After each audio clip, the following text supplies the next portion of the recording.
So the machine we have behind us is a 1908 Dolbeer steam logging machine, and its purpose was to pull logs through the forest so that they would eventually be transported to the sawmill.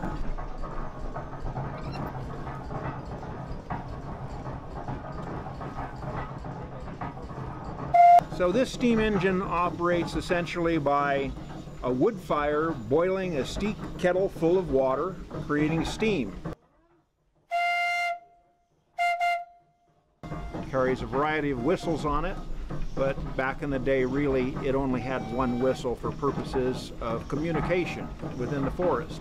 If there was a need for communication over the side of a hill, they would have what's called a whistle punk, a small boy that had a wire that was attached to the whistle, and he would watch the logging operation below and then pull the whistle at the right time so that the steam engineer could engage the machinery and pull the log up from an area where the engineer couldn't exactly see it.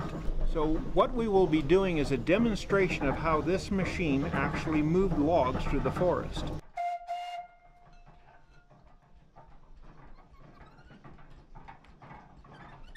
Essentially, the loggers would drop the trees, and this machine would roll the logs into two-pole chutes, which is basically a road through the woods. They would drag these logs through the woods, eventually dumping them into Shaver Lake. It would be gathered up by the steamboat, the Michigan, transported over to the sawmill. The sawmill would then cut them into boards. The boards would then be dried, and after a period of time, when they had sufficient buoyancy, they would kick them into the flume. And then the flume was 42 miles long and would reach Clovis 6.5 hours later.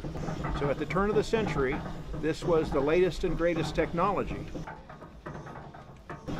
And so for 108 years old, it's a pretty fascinating machine.